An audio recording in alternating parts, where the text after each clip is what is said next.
Hello दोस्तों, स्वागत है आपका मेरे YouTube channel study with Anil पे। दोस्तों, आज हम पढ़ने वाले हैं 1885 से 1917 की घटनाओं के बाद का कालक्रम। 1917 तक हमने कल पढ़ा था और आज के इस विषय में हम 1917 के बाद की संपूर्ण घटनाओं के बारे में अध्ययन करेंगे। देखिए, 1917 के बाद की महत्वपूर्ण घटनाओं की बात की जाए तो 1917 के बाद की महत्वपूर्ण घटनाएं थी खिलाफत आंदोलन, असहयोग आंदोलन, सविनय अवज्ञा आंदोलन। देखिए, उसके बाद में बहुत सारे आंदोलन हुए। भारत छोड़ो आंदोलन मुख्य था। अगस्त प्रस्ताव के बारे में जानेंगे, मैकडोनाल्ड अवार्ड के बारे में हम जानेंगे, जिस सांप्रदायिक घटना के बाद सांप्रदायिक घटना के नाम से जाना जाता है। हम इसके अंदर लंदन में हुए विभिन्न सम्मेलनों के बारे में जाएंगे, जिसे गोलमेज सम्मेलनों के नाम से जाना जाता है, उनके बारे में विस्तृत रूप से चर्चा करने का यहाँ पे प्रयत्न करेंगे। 1927 के साइमन कमीशन रिपोर्ट के बारे में हम चर्चा करने जा रहे हैं। देखिए, बने रहिए मेरे साथ। देखिए, हम पहले बात करते हैं रोलेट एक्ट के बारे में। रोलेट एक्ट कब लाया गया था, क्यों लाया गया था, किसके लिए लाया गया था और क्यों विरोध का कारण बना। देखिए, 17 मार्च 1919 को रोलेट एक्ट कानून लाया जाता है।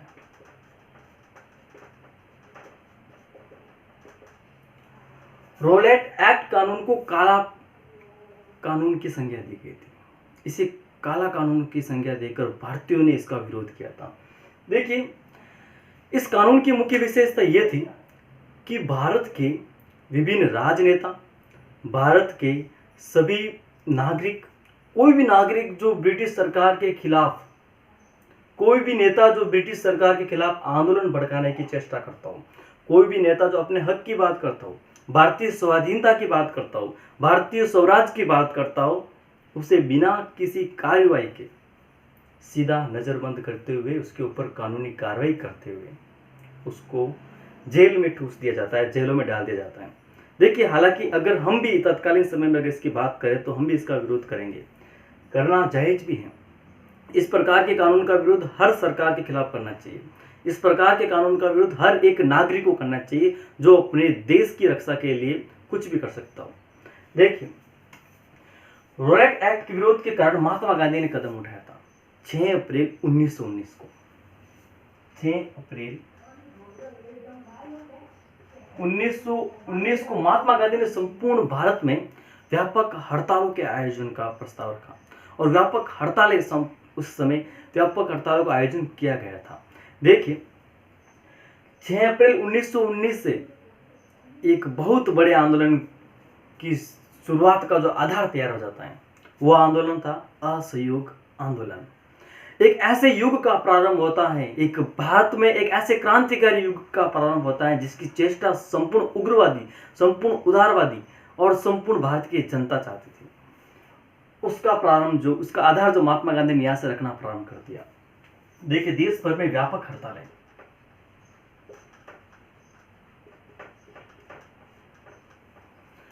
उसके बाद की घटनाओं की बात की जाए, मैं पहले इसके हम स्टेप बाय स्टेप चलेंगे। इसके साथ ही हम एक ऐसे युग की बात करने जा रहे हैं, गांधीवादी युग, जिसकी शुरुआत जो होती है 1917 से 1947 तक गांधीवादी युग के नाम से जाना जाता है। हालांकि गांधी जी जनवरी 1915 में भारत आ जाते हैं।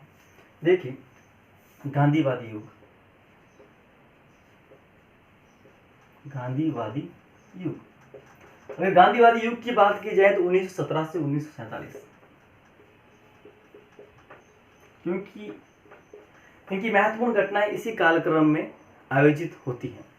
देखिए, हम गांधी जी के बारे में मैं विस्तार से एक अलग टॉपिक के अंदर चर्चा करने का प्रयत्न करूंगा। हालांकि हमारा उद्देश्य जो है, इसके अंदर संपूर्ण संक्षिप्त रूप से महत्वपूर्ण घटनाओं की जानकारी इकट्ठा करना है।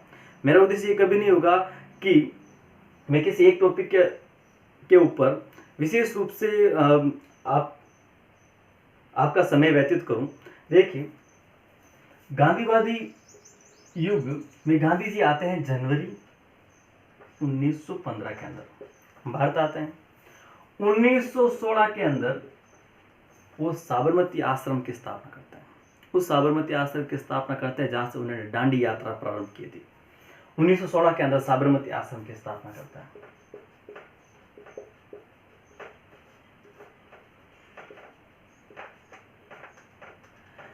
देखिए स्टेप बाय स्टेप चल रहे हैं।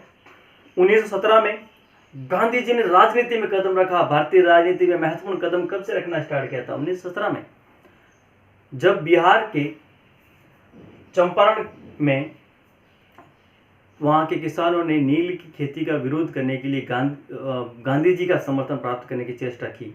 और 1917 के जो चंपारण आंदोलन के नाम से जाना जाता है, 1917 चंपारण आंदोलन,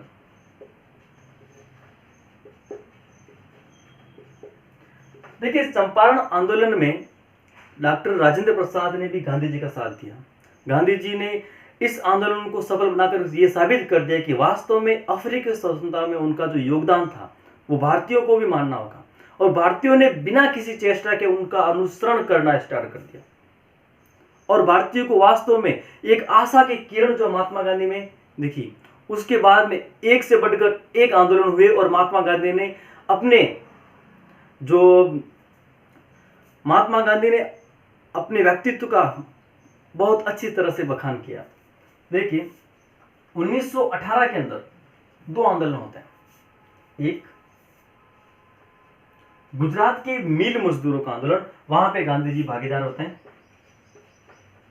गुजरात की मिल मजदूरों का आंदोलन,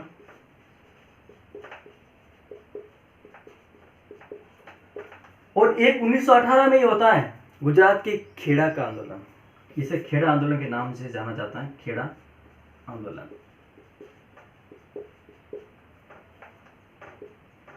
यहां पे महात्मा गांधी ने सफलता का परचम लहराया, और उसके बाद में महात्मा गांधी के नेतृत्व का अन्य समुदायों ने भी स्मरण करना स्टार्ट कर दिया। यहां तक कि मुस्लिम समाज ने भी गांधी जी को अपनी खिलाफत कमेटी जो हुई थी 24 नवंबर 1919 को, उसकी अध्यक्षता का भी प्रस्ताव उन्होंने रखा, और उसकी अध्यक्षता महात्मा गांधी जी ने की थी। देखिए कितना विश्वास तो था, विभिन्न संप्रदाय में गांधी जी को विश्वास था, भारत की विभिन्न जातियों में गांधी जी को विश्वास था, और गांधी जी ने इस विश्वास को बनाए रखा, कायम रखा। अपने अहिंसा, सर्वोदय और विभिन्न सिद्धांतों के माध्यम से उन्होंने कहा कि वास्तव में गांधी जी ने अपने सिद्धांतों में कोई भी बदलाव नहीं करते हुए भारतीय आंदोलन को आगे बढ़ाया। देखिए फिर हम बात करते हैं 1919 के खिलाफत आंदोलन की। खिलाफत आंदोलन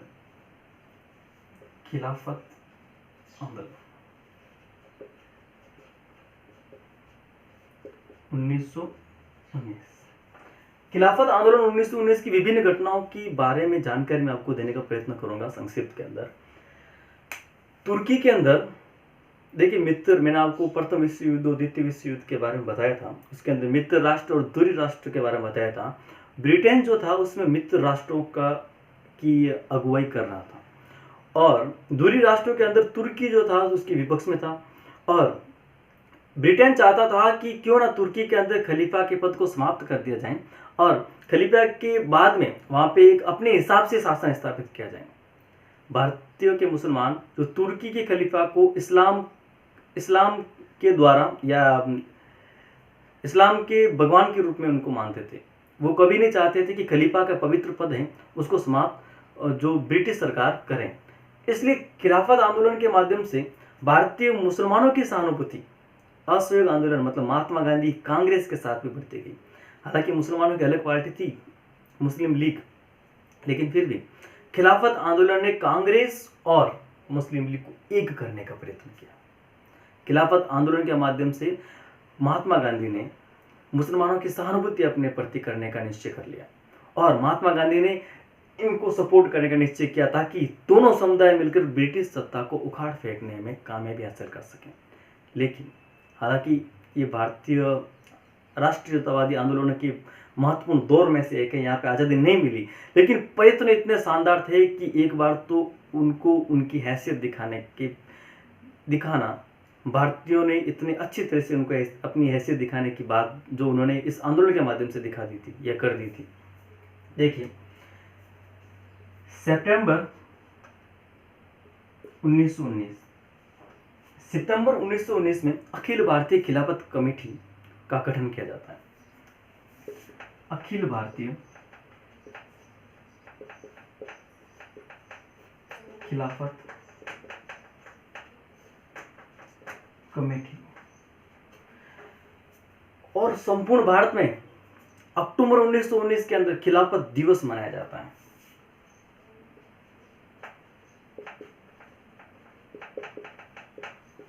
देखिए दोस्तों, फिर बाद में मैंने आपको बताया था 24 नवंबर 1919 को खिलाफत कमेटी के सम्मेलनों की जो अध्यक्षता करते हैं वो महात्मा गांधी को सौंपी जाती है। ये बहुत बड़ा भाग्य था एक हिंदू नेता के लिए जो उन्होंने खिलाफत कमेटी की अध्यक्षता की।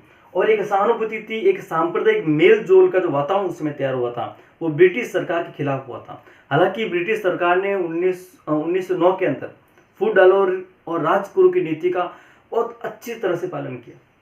बहुत अच्छी तरह से उन्होंने द्वैध निर्वाचन व्यवस्था की प्रणाली मुसलमानों और हिंदुओं के लिए लागू कर दी, धार्मिक विभाजन के रूप में। लेकिन फिर भी यहाँ पे एकता का एक अटूट बंधन देखने को मिलता है। 24 नवंबर 1919 को महात्मा गांधी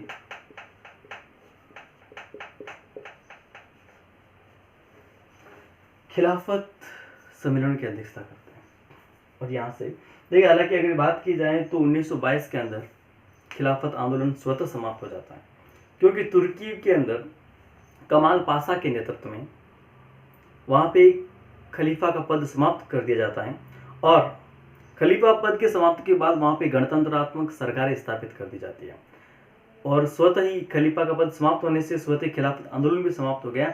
और ब्रिटिश सरकार का मुसलमानों के प्रति और मुसलमानों को ब्रिटिश सरकार के प्रति एक निष्ठा का वातावरण फिर से तैयार होने लगा। फिर बाद में यहाँ से अगर बात की जाए कांग्रेस और मुस्लिम लीग के प्रति या मुसलमानों के प्रति सहानुभूति की ये कड़ी यहाँ पे अच्छी तरह से देखने को मिली। फिर बाद में कभी भी इस आंदोलन में आगे को देखने को नहीं मिलती थी।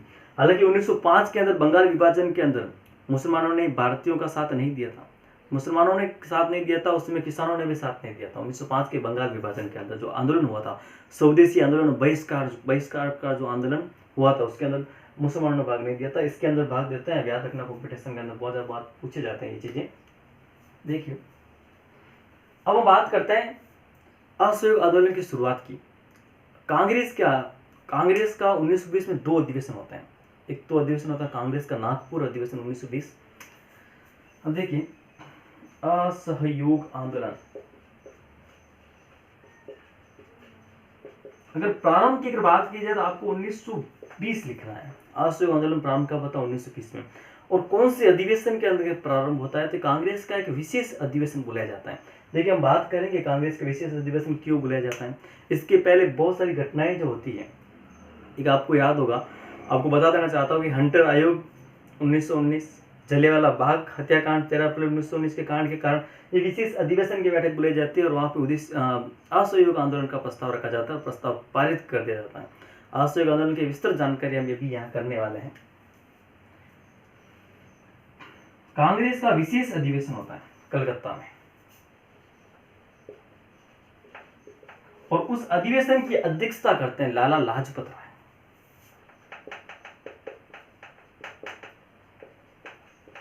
लाला लाजपत राय, देखिए, लाला लाजपत राय कांग्रेस के विशेष अधिवेशन की अध्यक्षता करते हैं। और हमें पता है कि लाला लाजपत राय किस विचारधारा के व्यक्ति थे। लाला लाजपत राय उग्रवादी विचारधारा के व्यक्ति थे। लाल बाल पाल के नाम से उन व्यक्तियों में ये सुमार थे। देखिए, अब यहाँ पे असहयोग आंदोलन प्रारंभ हो जाता है और कांग्रेस का एक और अधिवेशन 1920 के अंदर होता है, वो होता है नागपुर में। कांग्रेस का नागपुर अधिवेशन जाना जाता है, वो भी 1920 के अंदर होता है। अब देखिए, यह आंदोलन चल रहा था। असहयोग आंदोलन की अगर प्रमुख मुख्य बातें दी जाए, कौन कौन सी मुख्य बातों के ऊपर जोर दिया गया था, उसके अंदर 2 कार्य के ऊपर, मुख्य उद्देश्य के ऊपर जोर दिया गया था। वो था, पहला था रचनात्मक कार्य पर बल। देखिए, महात्मा गांधी थे, हमें यह याद रखना चाहिए, इस आंदोलन के अगुवा महात्मा गांधी थे। और महात्मा गांधी तो रचनात्मक कार्य के ऊपर बल देंगे। रचनात्मक कार्य का मतलब होता है किस प्रकार से हम ब्रिटिश सरकार की रीढ़ की हड्डी, जो आर्थिक रूप से रीढ़ की हड्डी तोड़ सकते हैं, वो था स्वदेशी अपनाकर। स्वदेशी के ऊपर इसमें बल दिया गया था, पहला। दूसरा, किस प्रकार से हम लघु उद्योग अपनाकर ब्रिटिश सरकार का विरोध कर सकें। कुटीर उद्योग, जिसे हथकरघा उद्योग के नाम से जाना जाता है। देखिए, हालांकि जो महात्मा गांधी जो चरखा चलाते, चरखा सूत काटने का काम करते थे, उनका ये मुख्य उद्देश्य यही था कि मैं जितना चाहें, जितना कोशिश कर सकूं, उतना लोगों को प्रेरित करने की कोशिश कर सकूं। अब देखिए, एक जो दूसरा, पहले मैंने बताया रचनात्मक कार्य पर बल दिया था, दूसरा था ब्रिटिश सरकार की समस्त कार्यों पर का बहिष्कार, ब्रिटिश सरकार की समस्त संस्थाओं का बहिष्कार, ब्रिटिश सरकार के समस्त कानूनों का बहिष्कार। ये जो इस असहयोग आंदोलन में मुख्य इसके ऊपर बल दिया गया था। अब देखिए, असहयोग आंदोलन में मुख्य रूप से भाग लेने वाले थे छात्र, और छात्रों ने कॉलेजों का बहिष्कार किया, और महात्मा गांधी अहिंसक तरीके से इस आंदोलन को आगे बढ़ाना चाहते थे, और उन्होंने अहिंसक तरीके से उस आंदोलन को आगे भी बढ़ाया। अब देखिए क्या होता है, एक ऐसी घटना घटती है 5 फरवरी 1922 को, कि चोरी चोरा कांड के तहत वो घटना जानी जाती है। 5 फरवरी 1922 को, 5 फरवरी 1922 चोरी चोरा कांड, चोरी चोरा कांड। देखिए, महात्मा गांधी कभी भी हिंसा के समर्थक नहीं थे, लेकिन कुछ असामाजिक तत्वों के द्वारा वहां पे, असामाजिक तत्व हम नहीं कहेंगे, महात्मा गांधी की नजर में असामाजिक तत्व थे, लेकिन वो एक राष्ट्रीय भक्त थे, जो राष्ट्रीय आंदोलनकारी थे। उन लोगों ने एक पुलिस स्टेशन में आग लगा दी, और वहां पे बहुत सारे पुलिसकर्मी जो हैं जिंदा जल गए थे। इसका महात्मा गांधी ने बहुत दुख जताया, और महात्मा गांधी के दुख जताने के बाद क्या हुआ, महात्मा गांधी ने इस आंदोलन को वापस लेने का फैसला किया। 22 फरवरी 1922 को महात्मा गांधी एक विशेष बैठक में इसको वापस ले लेता है। असहयोग आंदोलन वापस, आंदोलन या समाप्त जिसे बोलते हैं, समाप्त। देखिए, असहयोग आंदोलन की इस समाप्ति की घोषणा के बाद बहुत सारे व्यक्ति महात्मा गांधी के इस निर्णय से दुखी होते हैं। हालांकि महात्मा गांधी ने निर्णय क्यों लिया, निर्णय लेने का यही कारण था कि 5 फरवरी को जो चोरी चोरा कांड हुआ था, उसकी वो कभी नहीं चाहते थे कि मैं हिंसा का प्रयोग करूं, पहली बात। दूसरी बात, ब्रिटिश सरकार वापस दमनात्मक नीति अपनाने की नीति बना रही थी, और ब्रिटिश सरकार अगर दमनात्मक नीति अपनाती और अपनाने जा रही थी, तो महात्मा गांधी ने सोचा कि वास्तव मेरे नेतृत्व के अंदर हिंसा का प्रयोग कभी नहीं होना चाहिए, और हिंसा इतनी बढ़ जाती कि अगर उन्हें आज़ादी भी मिलती तो वो कभी संतुष्ट नहीं हो पाते। बहुत सारे उग्रवादी नेताओं ने इसका विरोध किया। कुछ लोगों ने इतना विरोध किया कि अपना इसके खिलाफ, उसके अगेंस्ट एक अलग दल की स्थापना कर दी। वो दल कहा जाता है स्वराज दल। इसके खिलाफ एक दल की स्थापना की थी। चित्तरंजन दास ने कांग्रेस पार्टी से इस्तीफा लेकर कहा कि मैं वास्तव में एक अलग दल की स्थापना करूंगा। तो स्वराज दल की स्थापना, जो कांग्रेस पार्टी के नेता हैं चित्तरंजन दास, स्वराज दल की स्थापना कर देते हैं। देखिए, 1923 के अंदर स्वराज दल की स्थापना कर दी जाती है। स्वराज दल की स्थापना कौन करते हैं? मैंने कहा था चित्तरंजन दास, जो इस आंदोलन की समाप्ति के कारण इस दल की स्थापना करते हैं। इसके अध्यक्ष बनाए जाते हैं, देखिए इसके अध्यक्ष जो है CR दास। ये बहुत बार कंपटीशन पूछा जाता है, स्वराज दल की स्थापना कौन करते हैं, स्वराज दल के अध्यक्ष कौन है, या स्वराज दल के सदस्य कौन कौन थे? तो CR दास स्वराज दल के सदस्य हैं, इसके अध्यक्ष कहे जाते हैं। और इसके सचिव थे जो मोतीलाल नेहरू, पंडित मोतीलाल नेहरू। देखिए, अगर बात की जाए कि पंडित मोतीलाल नेहरू ये हो गए, मैंने आपको चित्तरंजन दास के बारे में बताया। चित्तरंजन दास जो सदस्य थे, चित्तरंजन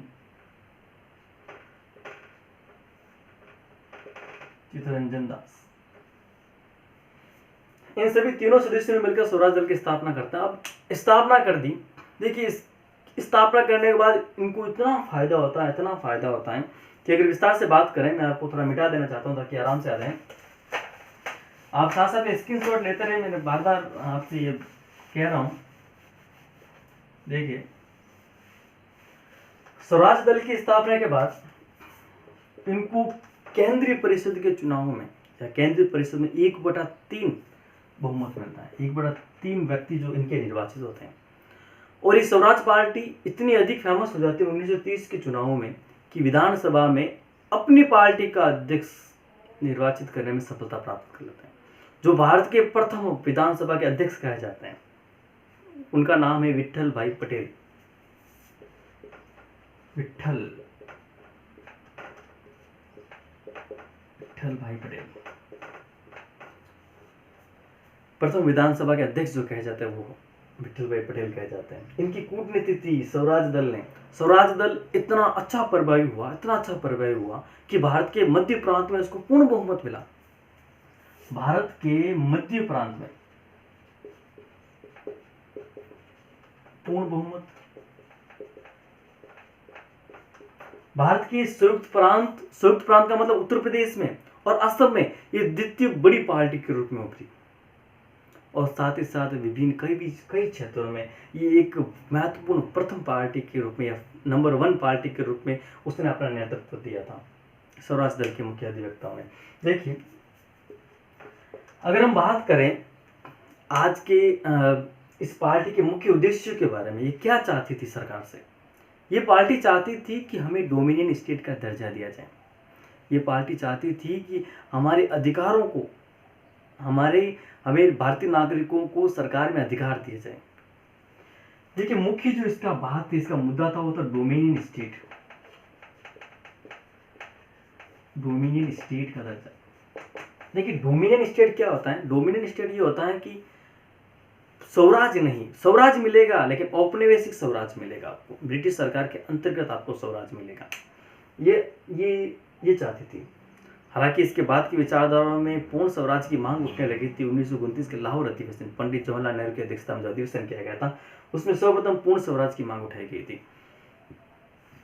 हमने आगे भी पढ़ा था कि दादा भाई नौरोजी ने सर्वप्रथम स्वराज शब्द की बात कही थी, और सर्वप्रथम एक 1855 में बाल गंगाधर तिलक ने अपने स्वराज विधेयक के अंदर सर्वप्रथम संविधान सभा की मांग की थी।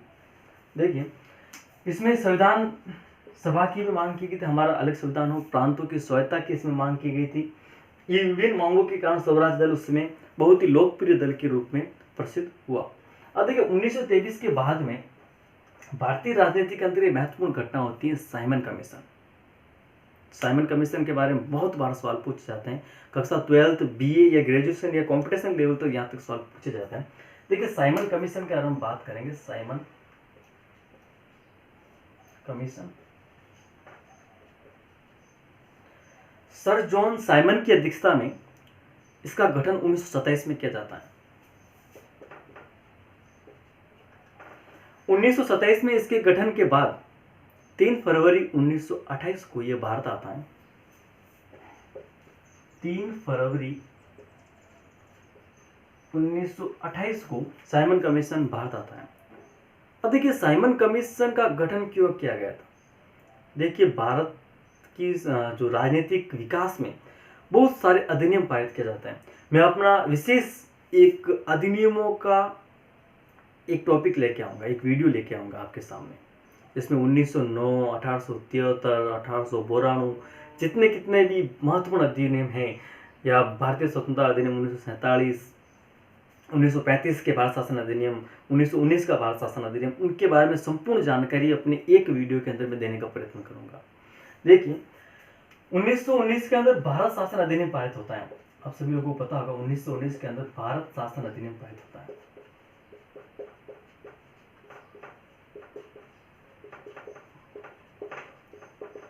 इस ब्रिटिश सरकार ने 1919 के भारत शासन अधिनियम पारित करने के पश्चात कहा था कि हम 10 वर्ष के बाद एक ऐसी कमीशन का गठन करेंगे जो वहां पे देखेगा कि वास्तव में वहां पे स्वराज आ रहा है या नहीं आ रहा, सरकारें अच्छी तरह से काम कर रही है नहीं कर रही, कहां तक हमारा ये 1919 का भारत शासन अधिनियम सफल हो रखा है। इन सभी की जांच के लिए साइमन कमीशन को गठित किया गया कि वास्तव में 10 वर्ष पश्चात, देखिए 1919 में होता है 10 वर्ष पश्चात, मतलब 1927 में अब ये गठित होगा तो 1930 तक अपनी रिपोर्ट देता है। ठीक है, भारतीयों ने इसका काले झंडे दिखाकर विरोध किया। देखिए भैया, भारतीय इसका विरोध क्यों करेंगे। ये तो अच्छी बात है कि 1919 में भारत शासन अधिनियम की समीक्षा करने के लिए आयोग गठित हुआ। यह वास्तव में ब्रिटिश सरकार का हमें उस समय के लोगों को एहसान मानना चाहिए था। लेकिन विरोध क्यों किया। विरोध का मुख्य कारण यह था कि भारत जो ब्रिटिश जो साइमन कमीशन आया था सर जॉन साइमन की अध्यक्षता के अंदर, sir John Simon, sir John Simon के सहित कुल 7 सदस्य थे और 7 सदस्य अंग्रेज थे। और अंग्रेज कभी भी भारतीय के हित की बात करने वाले नहीं थे। हाँ, कुछ लोग होंगे उदारवादी विचारधारा के लोग होंगे जो इसकी बात करते, लेकिन सभी लोग ऐसे नहीं थे। कौन अपनी सरकार को गलत साबित करने की कोशिश करेगा? ऐसी कोशिश कोई नहीं करने वाला।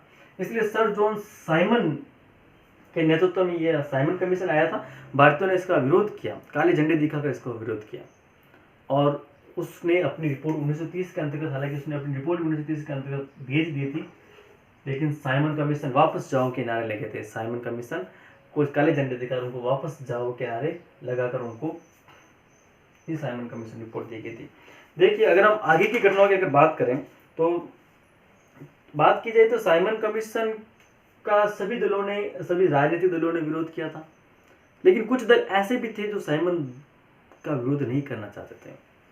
एक दल था पंजाब की यूनियनिस्ट पार्टी और एक था दक्षिण भारत की जस्टिस पार्टी।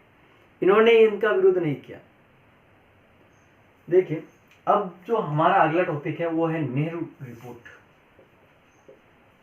नेहरू रिपोर्ट के नाम से जानी जाती है। वो रिपोर्ट आती है 1928 के अंदर। नेहरू रिपोर्ट के अंतर्गत पंडित जवाहरलाल नेहरू की अध्यक्षता में एक समिति गठित की जाती है, जो कांग्रेस के अधिवेशन के तहत 1928 के अधिवेशन के तहत एक समिति गठित की जाती है और समिति को अपनी रिपोर्ट देनी होती है। वो अपनी रिपोर्ट जो है ब्रिटिश सरकार के सामने अपनी मांगों के रूप में रखना चाहता था। इसमें जो महत्वपूर्ण मांग थी, वो चाहते थे कि उन्होंने ब्रिटिश सरकार से पूर्ण औपनिवेशिक स्वराज की मांग की।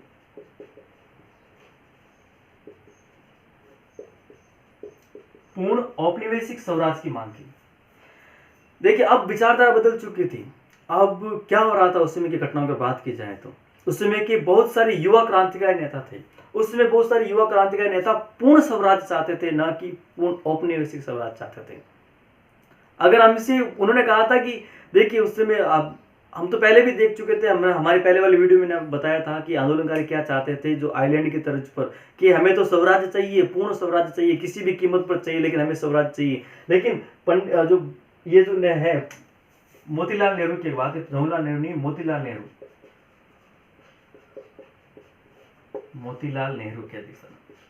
पंडित जवाहरलाल नेहरू जी के पिताजी हैं पंडित मोतीलाल नेहरू, और पंडित मोतीलाल नेहरू जी ने नेहरू रिपोर्ट की जो दी थी उसमें पूर्ण औपनिवेशिक स्वराज की मांग की।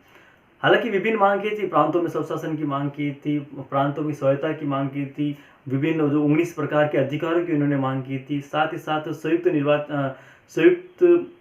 निर्वाचन की उन्होंने मांग की थी। बहुत सारी मांगे थी, लेकिन इससे विभिन्न लोग असंतुष्ट थे, इस महत्वपूर्ण मुद्दे के ऊपर असंतुष्ट थे, क्योंकि अब विचारधारा बदल चुकी थी। अब सभी लोग क्या चाहते थे? पूर्ण स्वराज चाहते थे। उग्रवादी नेता हो, युवा नेता हो, विभिन्न संगठन हो, सभी पूर्ण स्वराज की मांग करने के ऊपर उतारू हो गए थे। देखिए, अब 1928 की मोतीलाल नेहरू रिपोर्ट के बाद में, नेहरू रिपोर्ट के बाद में मोहम्मद अली जिन्ना जो मुस्लिम लीग के नेतृत्व अध्यक्ष थे, मोहम्मद अली जिन्ना ने अपनी 14 सूत्री मांगे रखी थी। 1929 के अंदर अपनी 14 सूत्री मांगे रखते हैं। 1929 के अंदर अपनी 14 सूत्री मांगे जो है मोहम्मद अली जिन्ना रखते हैं, और वो चाहते हैं कि नेहरू जी, मोतीलाल नेहरू जी अपनी रिपोर्ट में संशोधन करें और अपने इन मांगों को भी ब्रिटिश सरकार के समक्ष प्रस्तुत करने का प्रयत्न करें, ताकि हम दोनों की मांगे जो हैं साथ हो और हम दोनों साथ रूप से स्वराज के अंदर प्रयत्नशील हो सकें। देखिए, इसके बाद में महत्वपूर्ण अधिवेशनों में गिना जाता है कांग्रेस का लाहौर अधिवेशन।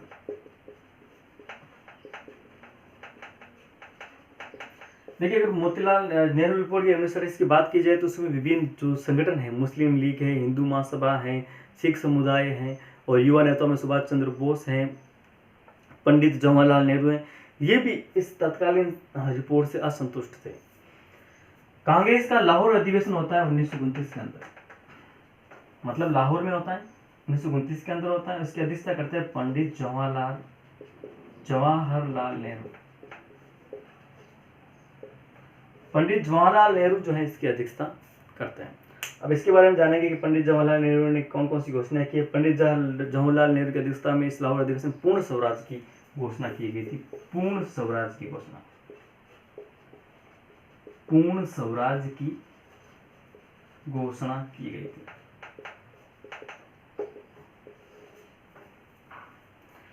बहुत समर्थन मिला इसको।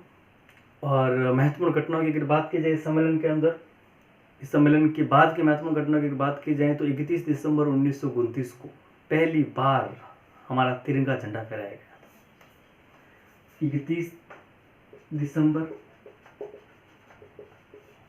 1929 को पहली बार हमारा तिरंगा झंडा फहराया गया था। अगर उसकी बात की जाए तो पहली बार भारत ने स्वतंत्रता दिवस मनाया था। वो मनाया था 26 जनवरी 1930 को। 26 जनवरी 1930 को देखिए, पहली बार स्वतंत्रता दिवस और पहली बार तिरंगा फहराया था। अब देखिए, अब आगे चलते हैं और आगे देखते हैं अब क्या होता है। अब क्या होता है कि गांधी जी क्या करते हैं, ब्रिटिश सरकार के समक्ष अपनी 11 सूत्री मांगे रखते हैं और गांधी जी ब्रिटिश सरकार को चेतावनी देते हैं कि अगर हमारी 11 सूत्री मांगे नहीं मानी गई तो हम नमक का कानून तोड़ेंगे, सविनय अवज्ञा आंदोलन प्रारंभ करेंगे। और गांधी जी के द्वारा 11 सूत्री मांगे रखी जाती है और इन 11 सूत्री मांगों के अंतर्गत गांधी जी ने 11 सूत्री मांगे रखते हैं और गांधी जी भारतीयों जो 1928 के 1929 के जो अच्छे जो कानून होते हैं उनको पारित कराने के ऊपर बल दिया जाता है। उन्होंने कहा कि 31 जनवरी 1930 तक अगर हमारी मांगे नहीं मानी गई, महात्मा गांधी ने कहा 31 जनवरी 1930 तक अगर हमारी मांगे नहीं मानी गई तो व्यापक रूप से आंदोलन होगा। और आंदोलन किया भी। गांधी जी ने साबरमती आश्रम से अपने 78 समर्थकों के साथ दांडी यात्रा प्रारंभ कर दी। कब की हुई दांडी यात्रा प्रारंभ की थी? 12 मार्च 1930 को दांडी यात्रा प्रारंभ।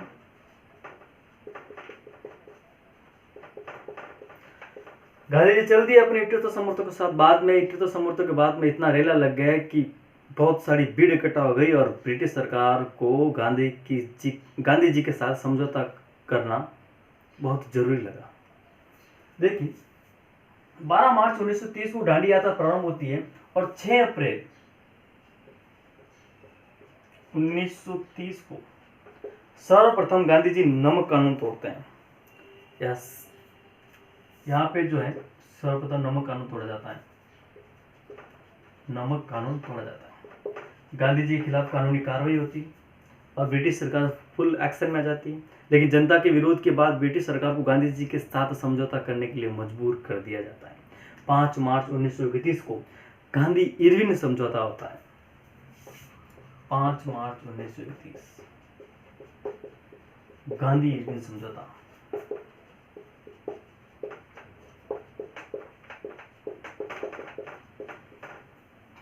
गांधी इरविन समझौता होता है। देखिए, गांधी जी की कूटनीतिक विजय थी।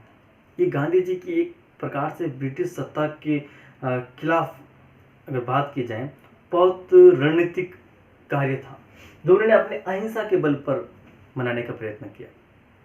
अब देखिए, 5 मार्च 1931 को गांधी इरविन समझौता हो जाता है। इसकी मुख्य विशेषता क्या थी, क्या उद्देश्य थे, इसके बाद में क्या परिणाम निकलने वाले थे, इस समझौते के मुख्य उद्देश्य क्या थे? तो इस समझौते के मुख्य उद्देश्य 2 माना जाएंगे।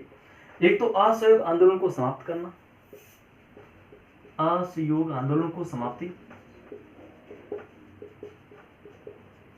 आंदोलन समाप्ति। और जो मुख्य दूसरा उद्देश्य था गांधी जी का लंदन में होने वाले द्वितीय गोलमेज सम्मेलन में भाग लेना। कि गांधी जी द्वितीय कांग्रेस हालांकि कांग्रेस के प्रतिनिधित्व के तौर में एकमात्र गांधी जी वहां पे गए थे, अन्य कोई सदस्य उनके साथ नहीं गया था। गांधी जी अकेले प्रतिनिधि थे, वहां पे गए थे और कांग्रेस का गोलमेज सम्मेलन भाग लेना। कौन सा गोलमेज सम्मेलन? द्वितीय गोलमेज सम्मेलन 1931 में होता है। हालांकि हम थोड़ी चर्चा गोलमेज सम्मेलन के ऊपर भी कर लेते हैं ताकि हम समझ सकें कि गोलमेज सम्मेलन कौन कौन से किस प्रकार से हुए थे, गोलमेज सम्मेलन की मुख्य रणनीति क्या थी। देखिए, गांधी इरविन समझौते में यहाँ तक तो परिणाम आ गए थे। हम संक्षिप्त में गोलमेज सम्मेलन के बारे में बातचीत कर लेते हैं। तीन गोलमेज सम्मेलन होते हैं। पहला होता है 1930 में, एक होता है 1931 में, एक होता है 1932 के अंदर। लेकिन कांग्रेस द्वितीय गोलमेज सम्मेलन में ही भाग लेता है। फर्स्ट थर्ड में कांग्रेस के कोई भी प्रतिनिधि भाग नहीं लेते हैं।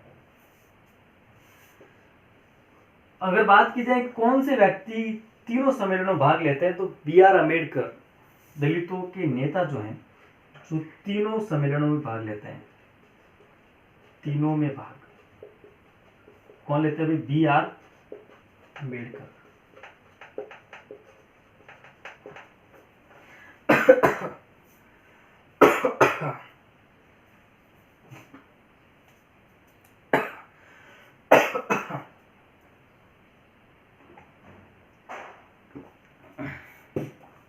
सॉरी, देखिए,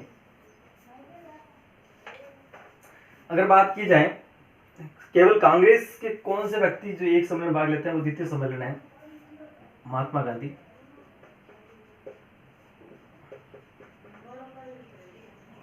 देखिए, एक क्वेश्चन महात्मा गांधी के बहुत बार पूछा जाता है, कांग्रेस के किस सम्मेलन में एकमात्र महात्मा गांधी ने अध्यक्षता की थी? तो बेलगांव के एक सम्मेलन हुआ था, बेलगांव में। बेलगांव में होता 1924 के अंदर हुआ था बेलगांव सम्मेलन। देखिए, अगर हम आगे बात करें 1900 जो असहयोग आंदोलन की समाप्ति की जो घोषणा जो है, जो गांधी इरविन समझौते के माध्यम से इसको समाप्त करने की बात कही जाती है, लेकिन इसकी प्रस्ताव की समाप्ति किसके कौन से कांग्रेस के कौन से अधिवेशन में होती है? तो कांग्रेस के कराची अधिवेशन में। कांग्रेस का कराची अधिवेशन।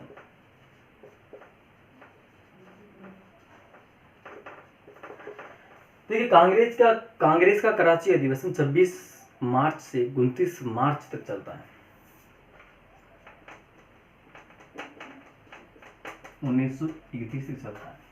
इसकी मुख्य बातों की बात की जाए तो पहला तो था असहयोग आंदोलन जो समाप्ति की जो गांधी इरविन समझौते के माध्यम से की गई थी, गांधी इरविन समझौते को मतलब लागू करना, तो यहाँ से किया गया था।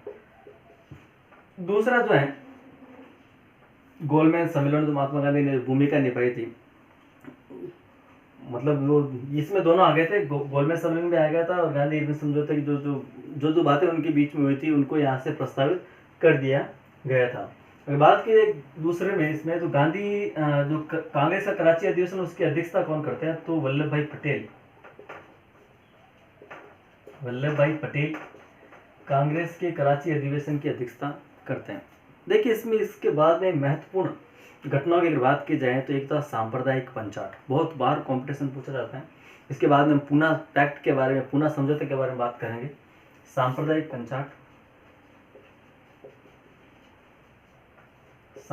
पंचाट 1932। देखिए, रैमजे मैकडोनाल्ड के द्वारा 16 अगस्त 1932 को सांप्रदायिक पंचाट से बोलते हैं, इसकी घोषणा करते हैं। 16 अगस्त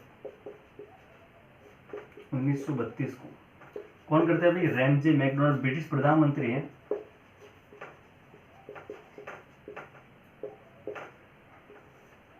रैमजे मैकडोनाल्ड के द्वारा 16 अगस्त 1932 को सांप्रदायिक पंचायत की घोषणा की जाती है और इसको प्रभावी करने के लिए महत्वपूर्ण कदम उठाए जाते हैं। देखिए, इसको प्रभावी करने की बात की जाए तो क्यों आया था, इसके बारे में थोड़ा चर्चा कर लेते हैं। हमें पता है कि B.R. अम्बेडकर जी ने लंदन के तीनों गोलमेज सम्मेलनों में भाग लिया और तीनों गोलमेज सम्मेलनों में भाग क्यों लिया? क्योंकि वे पृथक निर्वाचन की व्यवस्था चाहते थे और इसी पृथक निर्वाचन की व्यवस्था का विरोध महात्मा गांधी ने किया। और महात्मा गांधी को पता था कि हमारा हिंदू धर्म, हिंदू समाज तो है जो ब्रिटिश सरकार की जो कूटनीति के कारण टूट जाएगा। हालांकि ब्रिटिश सरकार ने भारत के मुसलमानों और हिंदुओं के बीच में फूट तो डाल दी थी, लेकिन महात्मा गांधी कभी नहीं चाहते थे कि ब्रिटिश सरकार जो है भारत के हिंदुओं में आपसी फूट डालें, दलित और स्वर्ण के मध्य में फूट डालने का प्रयत्न करें। इसलिए जेल में ही 20 सितंबर 1932 को गांधी जी ने आमरण अनशन प्रारंभ कर दिया।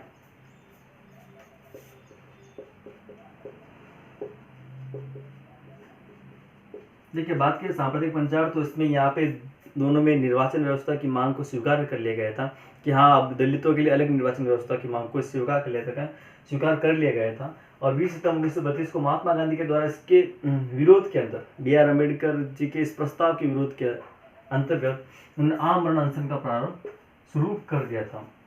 उसके 6 दिन बाद में पुनः समझौता होता है 26 सितंबर 1932 को। पूना पैक्ट के नाम से जाना जाता है, पूना पैक्ट।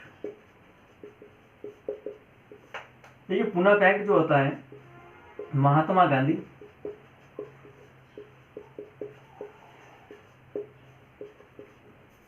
व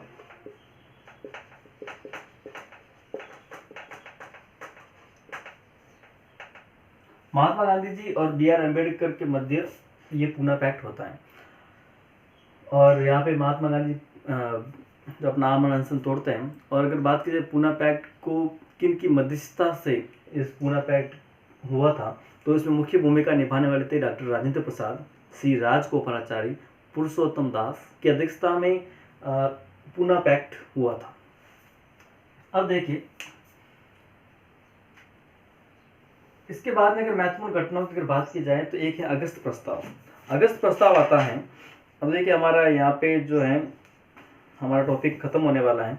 अगर बात की जाए तो पूना पैक्ट के क्या परिणाम निकले, क्यों किया गया था। B.R. अम्बेडकर इतनी मेहनत को बेकार यूं ही नहीं होने देना चाहते थे। उन्होंने निर्वाचन व्यवस्था के बजाय आरक्षण व्यवस्था पर बल दिया और केंद्रीय परिषद, विधान परिषद आदि में उन्होंने आरक्षण व्यवस्था को लागू करवाया गया। इसके ऊपर महात्मा गांधी ने भी हामी भरी कि हाँ, आरक्षण व्यवस्था सही है और द्वैध निर्वाचन व्यवस्था गलत है, और इसके आधार पर पूना पैक्ट समझौता होता है, इसके परिणाम निकलते हैं। और उसके बाद में बात की जाए तो महात्मा गांधी ने व्यक्तिगत सत्याग्रह का जो प्रारंभ किया था वो अगस्त 1940 से किया था। अगस्त 1940 व्यक्तिगत सत्याग्रह का प्रारंभ महात्मा गांधी के नेतृत्व में किया गया था। अगर बात की जाए प्रथम व्यक्तिगत सत्याग्रही कौन बने थे, तो वो बने थे विनोबा भावे। और द्वितीय व्यक्तिगत सत्याग्रह के बाद नाम से जाना जाता है पंडित जवाहरलाल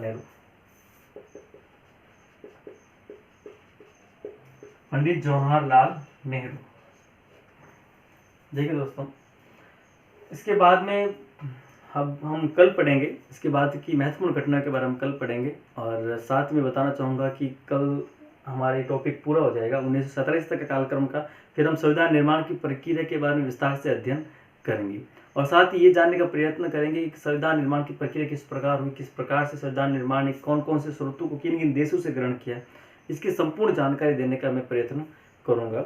हालांकि एक छोटा सा टॉपिक है, आपको यहीं भी समझा देता हूँ ताकि हम कल भारत छोड़ो आंदोलन के ऊपर हमारा नया टॉपिक स्टार्ट कर सकें।